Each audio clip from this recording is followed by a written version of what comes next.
When I can't make up my mind about something, I start a notebook. I use it to think aloud. I fill it with questions, arguments, and reassuring cliches. My notebook from August 1997 read, "Reasons not to visit Dwayne's writing class at Juvenile Hall. Students all gangbangers. Feel unqualified to evaluate poems about AK-47s. Still angry about getting mugged in 1978. Still angry about having my apartment robbed in 1986.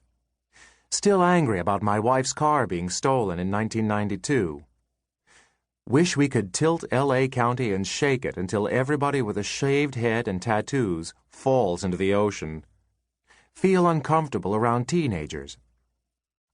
On the next page, I wrote, "Reasons to visit Dwayne's class at Juvenile Hall. Have never seen the inside of a jail. Pretended to be enthusiastic when Dwayne mentioned it." The trouble started after I mentioned to Dwayne Noriyuki, a friend and writer for the Los Angeles Times, that I was having problems with my novel about a cloistered nun. "What kind of problems?" he asked. I didn't want to reveal the full extent of it. The plot had collapsed. The main characters seemed lifeless. The dialogue rang false.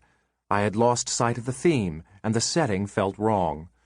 So I limited myself to telling him about Carlos. Carlos was a minor character in the story, a juvenile delinquent with a terminal illness. Although I had given Carlos tattoos and a bald head, he failed to impress my editor. She thought he needed a personality, and "Please, please, please," she urged in one of her notes, "give him a different name." Los Angeles is the youth gang capital of the world, so I figured Dwayne must have had to write about them at some point. I asked if he could recommend any good books about juvenile delinquents that I could use for research. He thought about it, then answered, "Not really." I figured that was the end of that, but then he said, "But I volunteer down at Juvenile Hall twice a week.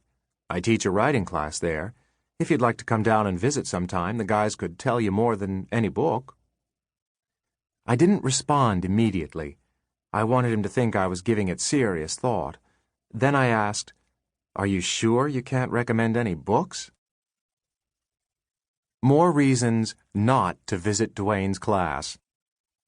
Jack Henry Abbott, Norman Mailer debacle. Who cares if thugs write well? They're still thugs. Crime victims don't get free writing classes. Why should the criminals? I gave free readings for the L.A. Library and Planned Parenthood this year. I did my bit. And then there was my deep-seated prejudice against writing classes. I taught creative writing once. At the end of that semester, I vowed never to put the words creative writing and class together in the same sentence again. During our first meeting, a female student read aloud a nonfiction piece about the day her mother discovered her father had been having an affair.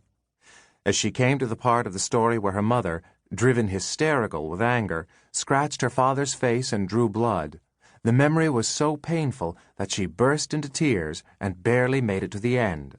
When she finished, an uncomfortable silence hung over the room. I was the teacher. It was my job to think of something to say that acknowledged her grief, but kept the focus on writing.